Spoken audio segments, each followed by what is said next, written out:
स्वागत है आप सभी लोगों का एनके एकेडमी की यूट्यूब चैनल में।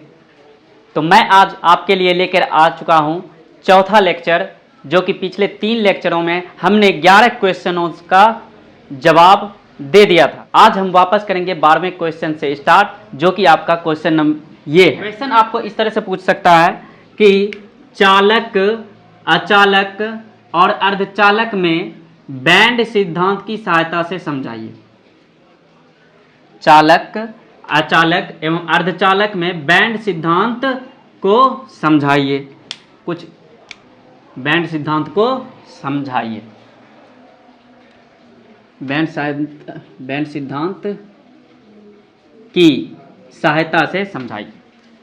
तो पहली बात, बैंड सिद्धांत होता क्या है मैं आपको वो बताऊंगा, थ्योरी के टाइप से बताऊंगा, जिसमें कि आपको पता चल जाएगा कि बैंड सिद्धांत कहता क्या है, चालक में इसका क्या रूल होता है, अचालक में इसका क्या रूल होता है और अर्धचालक में इसका क्या रूल होता है। मैं आप लोगों को बिल्कुल बेसिक से बताऊंगा। तो उत्तर लिखते हैं, रहेगा तो उत्तर ही, बट हम इसको आप लोगों को थ्योरी के बेस पे समझाऊंगा। थ्योरी के बेस पे बैंड सिद्धांत ठोस में विद्युत प्रकृति को बताता है। तो बैंड सिद्धांत करता क्या है, वो ठोस जो होता है ना, उसमें विद्युत प्रकृति को बताता है वो। अब इसके 2 प्रकार होते हैं, जान लीजिए। इसके 2 प्रकार होते हैं। पहला, संयोजकता बंध सिद्धांत।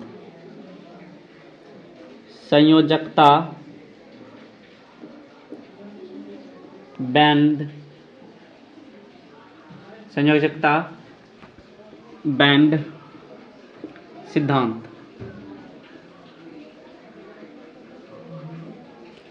दूसरा, चालन बैंड सिद्धांत।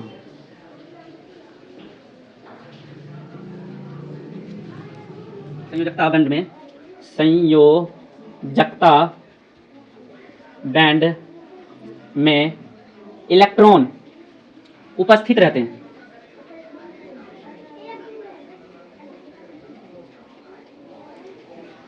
हमारा जो संयोजकता बंध सिद्धांत होता है उसमें इलेक्ट्रॉन उपस्थित रहता है, और चालन बैंड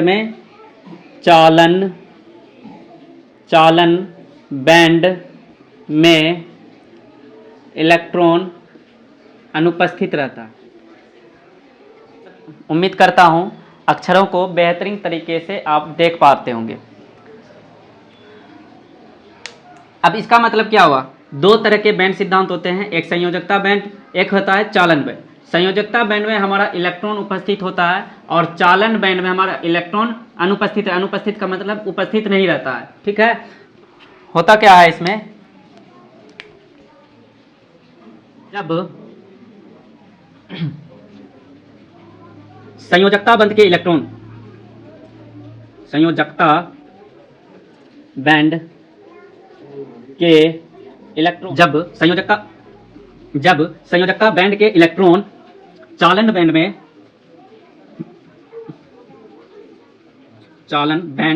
में स्थानांतरित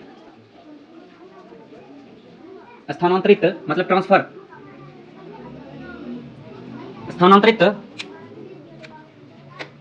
स्थानांतरित हो जाता है, तो विद्युत का प्रवाह होने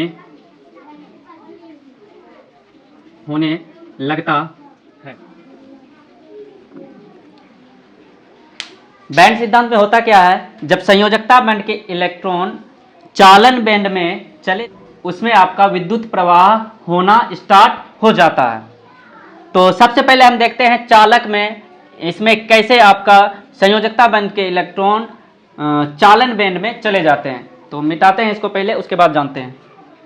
इसको मिटा देते हैं। उम्मीद करता हूँ बेहतर समझ में आया होगा।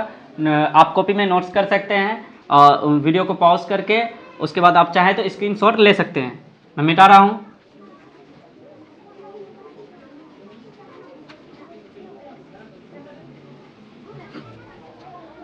लाइट की भारी दिक्कत होने के कारण मैं थोड़ा वेपर से ही आपका काम चलाना पड़ेगा। चालक में बैंड सिद्धांत के बारे में। तो चालक में बैंड सिद्धांत क्या होता है, तो जानते हैं इसके उत्तर के बारे में। चालक में संयोजकता बैंड एवं चालक में संयोजकता बैंड एवं चालन बैंड अतिव्यापित का मतलब होता है बहुत निकट। चालक में संयोजकता बैंड एवं चालन बैंड अतिव्यापित ऊर्जा स्तर में होते हैं। अतः इलेक्ट्रॉन संयोजकता बैंड से चालन बैंड में आसानी से चला जाता है, जिससे चालक में विद्युत प्रवाह होने लगता है। तो चालक में क्या होता है, चालक में बैंड सिद्धांत इस तरह से होता है। चालक में संयोजकता बैंड और चालन बैंड अति व्यापित होती है, बहुत नज़दीक में होता है, निकट होता है। क्या निकट होता है, ऊर्जा स्तर, इसके जो ऊर्जा स्तर होते हैं अति व्यापित होते हैं। अतः इसलिए ये क्या होते हैं, इलेक्ट्रॉन जो है ना संयोजकता बैंड से चालन बैंड में खुद ब खुद चले जाते हैं। एग्जाम्पल के लिए मैं समझाता हूँ। तो ये आपका संयोजकता बैंड है और ये अति व्यापित मतलब इतना नज़दीक होता है कि यहीं पे आपका क्या होता है, ये संयोजकता बैंड होता है। मैं इसको दूसरे कलम से लिख देता हूँ, ब्लैक वाले से।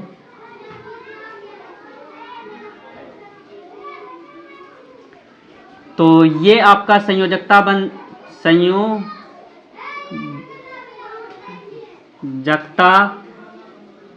बैंड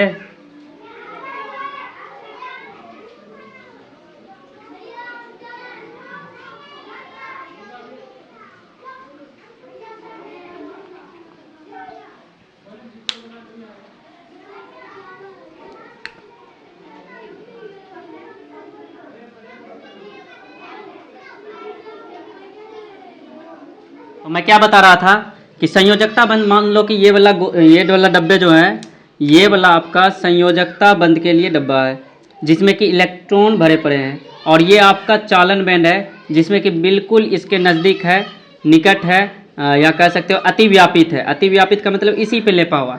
तो इसमें क्या होता है, इलेक्ट्रॉन जो है ना आसानी से चालन बैंड में पहुंच जाते हैं। इलेक्ट्रॉन आसानी से चालन बैंड में इस तरह से जंप करके पहुंच जाता है।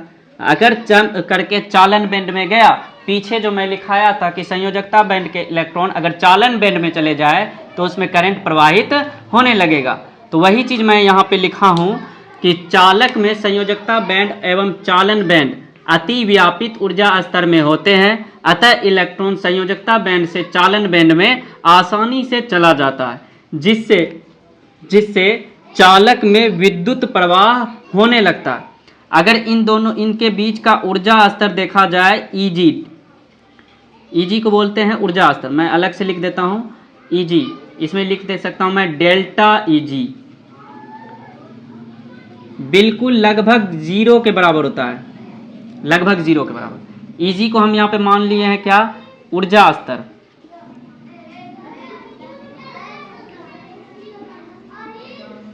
ऊर्जा स्तर। और डेल्टा शब्द का होता है अंतरों के लिए यूज किया जाता है। इन दोनों का जो अंतर होता है वो 0 के बराबर होता है। बढ़ते हैं इसी के साथ में अर्धचालक की तरफ। अर्धचालक में बैंड सिद्धांत कैसे होता है, तो मिटाते हैं इसको।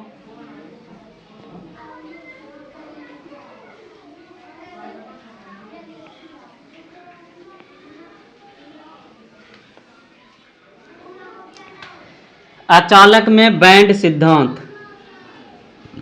इसको आप अचालक या कुचालक भी बोल सकते हैं। अचालक में बैंड सिद्धांत क्या होगा, इसको अचालक या आप इसको कुचालक भी बोल सकते हैं। इसमें क्या होता है, अचालक में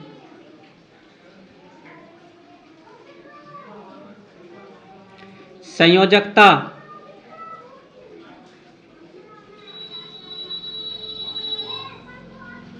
अचालक में संयोजकता बैंड एवं चालन बैंड का ऊर्जा स्तर का अंतराल उच्च होता है, अर्थात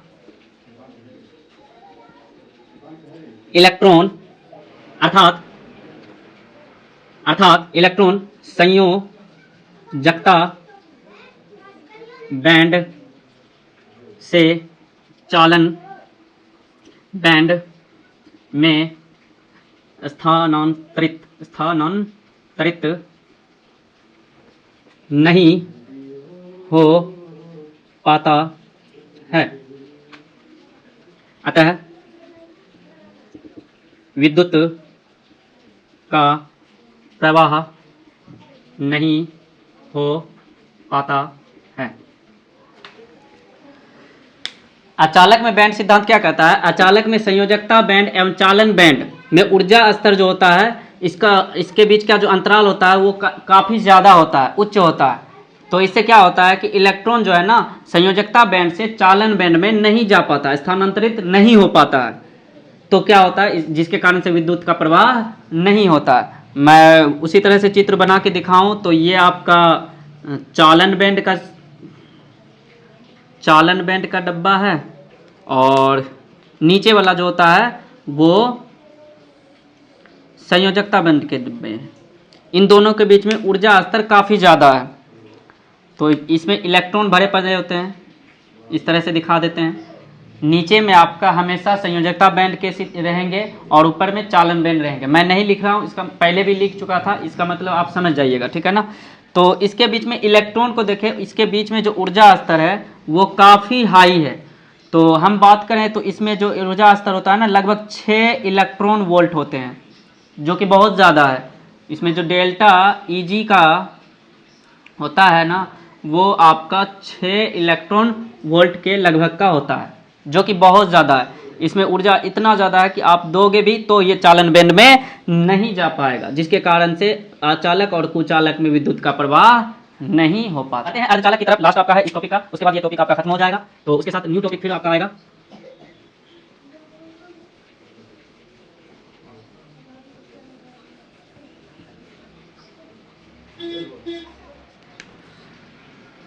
अर्धचालक में बैंड सिद्धांत।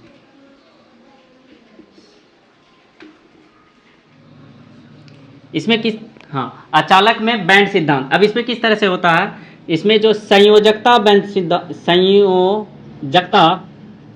बैंड एवं चालन बैंड का ऊर्जा स्तर 1 इलेक्ट्रॉन वोल्ट का होता है।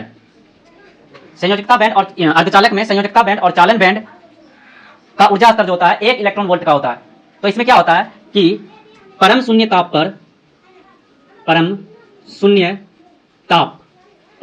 कहने का मतलब है 0 केल्विन। परम शून्य ताप पर 0 केल्विन, परम शून्य ताप का मतलब है 0। परम शून्य ताप पर संयोजकता बैंड के इलेक्ट्रॉन संयोजकता बैंड के इलेक्ट्रॉन चालन बैंड में नहीं जा पाता है, परंतु तापमान बढ़ाने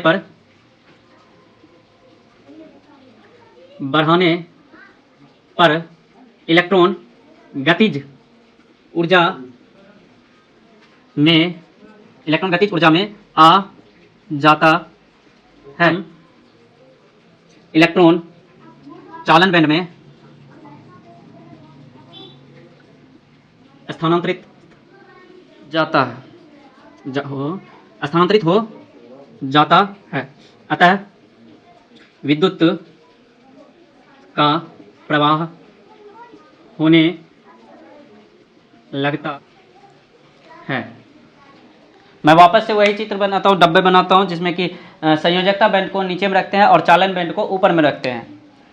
तो ये रहा आपका संयोजकता बैंड, और इसको दूसरे कलम से दिखाते हैं। ये रहा आपका चालन बैंड। हालांकि पिछले वाले में कलम उल्टे हो चुके होंगे, लेकिन हाँ, हमेशा याद रखिएगा संयोजकता बैंड नीचे में होता है और चालन बैंड ऊपर में होता है। तो इसमें भरे पड़े इलेक्ट्रॉन होते हैं, इसमें इलेक्ट्रॉन होते हैं, इसमें इलेक्ट्रॉन होते हैं, इसमें इलेक्ट्रॉन। इनके दोनों के बीच की दूरी जो होती है 1 इलेक्ट्रॉन वोल्ट की होती है। मतलब डेल्टा Eg जो होता है, डेल्टा Eg वो आपका 1 इलेक्ट्रॉन वोल्ट का होता है, बहुत कम। तो परम शून्य ताप पे जब स्थिर है वो, मतलब 0 डिग्री केल्विन पर, 0 केल्विन, सो डिग्री नहीं लगता है इसमें, 0 केल्विन पे संयोजकता बैंड इलेक्ट्रॉन चालन बैंड में नहीं जा पाता है। लेकिन अगर हम तापमान को बढ़ाएं, तापमान को हीट दें, क्या दें, इसमें हीट दें, तो इसके इलेक्ट्रॉन ये ट्रांसफर होके चालन बैंड में चले जाते हैं। चालन बैंड में जाते ही आप जानते हैं, मैंने आपको बता रखा है कि चालन बैंड में जैसे जाएगा उसमें विद्युत आना स्टार्ट हो जाएगा। ये आपका 12वां क्वेश्चन का पूरी तरह से आंसर हुआ, जिसको हमने थ्योरी के बेस समझा है। बढ़ते हैं नेक्स्ट क्वेश्चन की तरफ। वीडियो थोड़ा लंबा हो जाएगा, बिल्कुल आप धैर्य बना के देखिए, आपको अच्छा समझ में आएगा। तो बढ़ते हैं नेक्स्ट क्वेश्चन, जो कि हमारा 13वां क्वेश्चन होगा। आगे बढ़ते हैं इसके साथ।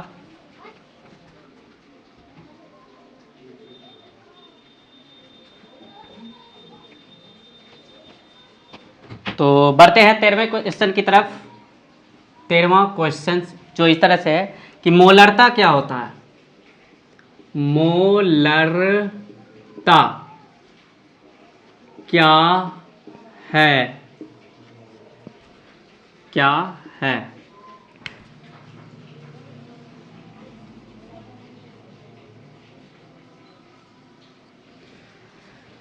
तो 13वां क्वेश्चन आपका है कि मोलरता क्या है। तो मोलरता, इसका उत्तर बिल्कुल आसान है, बेसिकली कुछ नहीं करना है, बस आप देखते जाइए वीडियो को, वीडियो को अच्छे तरह से देखते जाइए, कॉपी में नोट्स करते जाइए, और यहीं पे आप 2-3 बार दोहरा दीजिए, आपको यहीं पे याद हो जाएगा मोलरता क्या होता है। उत्तर देखते हैं। विलियन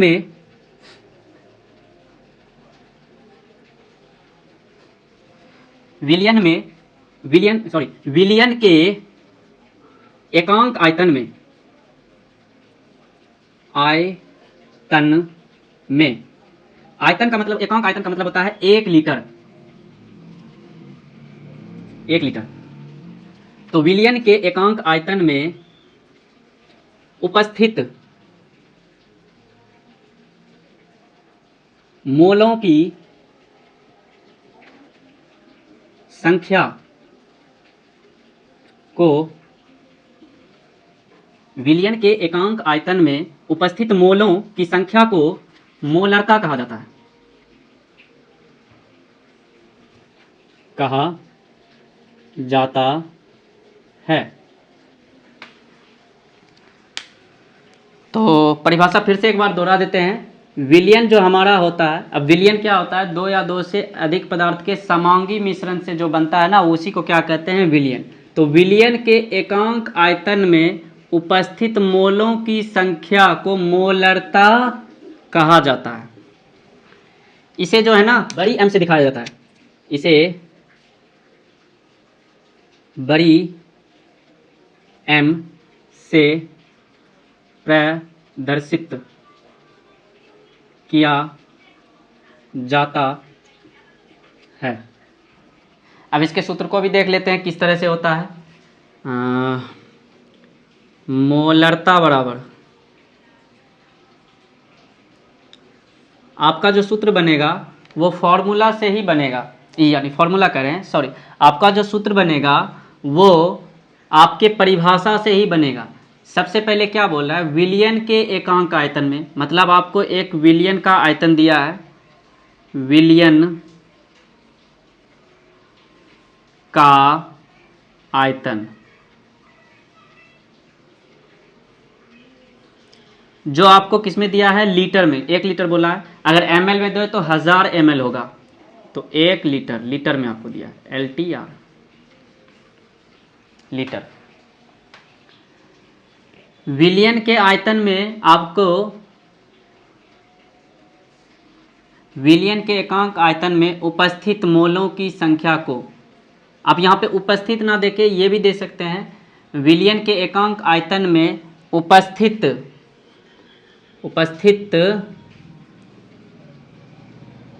विलय के, तो आप वापस से देखिए, विलय भी बोल सकते हैं, विलय भी, अगर नहीं भी बोले तब भी ठीक है आपका, फिर भी मैं लिख दिया यहाँ पे। तो विलियन के एकांक आयतन में उपस्थित विलय के मोलों की संख्या को मोलरता कहता है। अब ऊपर तब क्या आ जाएगा, विलय की मोल की संख्या, विलय के मोल, विलय के मोल, बस संख्या, मोल मतलब संख्या ही होता है, एक संख्या, मोल मतलब, मोल जब पढ़ाया जाता है ना तो मोल का मतलब होता है संख्या ही, तो संख्या नहीं लिखने तो भी चलेगा। तो ये मोलरता का आपका फॉर्मूला हो गया। तो आपके लिए एक बार फिर से मैं पढ़ देता हूँ, अच्छे से समझिएगा। आपका जो विलियन है उसके एकांक आयतन, मतलब 1 लीटर में, 1 लीटर में जितने भी मोल की संख्या उपस्थित होगी उसी को हम लोग क्या कहते हैं, मोलरता कहते हैं। मोलरता को हम m से प्रदर्शित करते हैं। इसका फॉर्मूला को देखो तो विलियन के आयतन में विलय के मोल है, इस तरह से, और किस तरह से लिए हैं, लीटर में लिए। अगर ml में लोगे तो 1000 का क्या हो जाएगा, ऊपर गुना, मैं वो भी लिख देता हूँ क्या होगा। तो यहाँ बड़ी m से दिखा दूँ, इसको दिखा देता हूँ बड़ी m से। तो ऊपर हो जाएगा विलय का मोल, विलय के मोल बटा विलियन का आयतन। अगर ml में लेंगे तो 1000 का भाग लग जाएगा लीटर में, गुना हो जाएगा, 1 बटा ये भाग लग जाएगा, तो ऊपर क्या हो जाएगा, ये गुना हो जाएगा, यहाँ 1000 ऊपर चला जाएगा, ये नीचे भाग लगेगा। ml में करेंगे तो नीचे 1000 का भाग लगेगा, नीचे ml में करेंगे तो नीचे 1000 का भाग लगेगा और ये ऊपर चला जाएगा। इस तरह से गुना कर सकते हैं।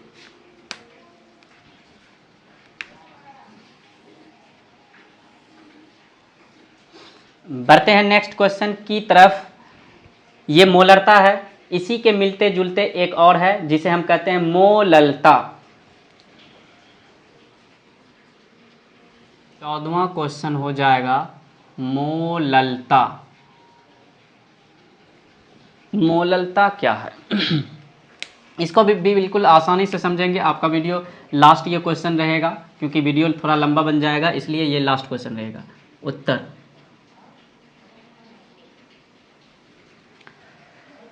किसी विलियन की मोललता, इसको परिभाषित पहले, किसी विलियन की मोललता विलायक के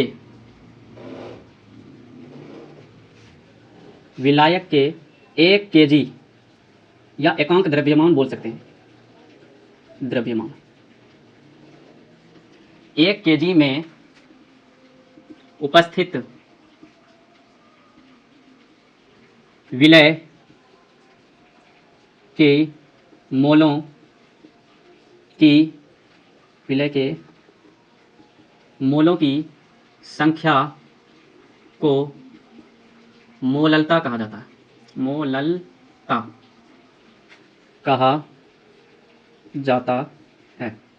तो आपका मोललता क्या होता है? किसी भी विलयन की मोललता वो होती है कि विलायक के 1 kg में, विलायक के 1 kg में जितने विलय के मोल होंगे वही आपकी क्या होगी? मोललता। उसमें मोलरता में क्या था? विलयन का आयतन चल रहा था, इसमें द्रव्यमान चलेगा क्योंकि केजी, ठीक है। उसमें ml या लीटर चलता था, इसमें आपका केजी या ग्राम चलेगा। तो इसे जो है, इसे छोटी m से प्रदर्शित करते हैं,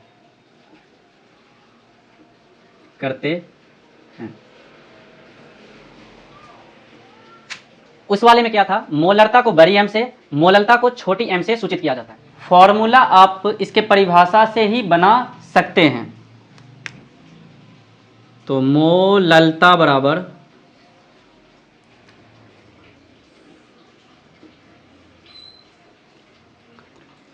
विलायक का द्रव्यमान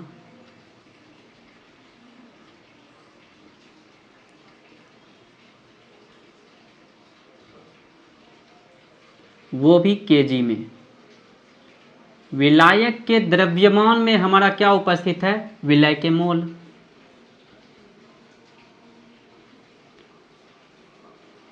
के मोल।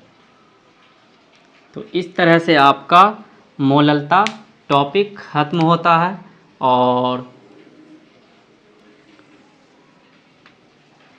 और इसी के साथ हमारा ये लेक्चर जो चौथा है ये भी ख़त्म होता है। तो मिलते हैं हम 5वें लेक्चर में, जो कि नेक्स्ट लेक्चर होने वाला है। तब तक के लिए अलविदा।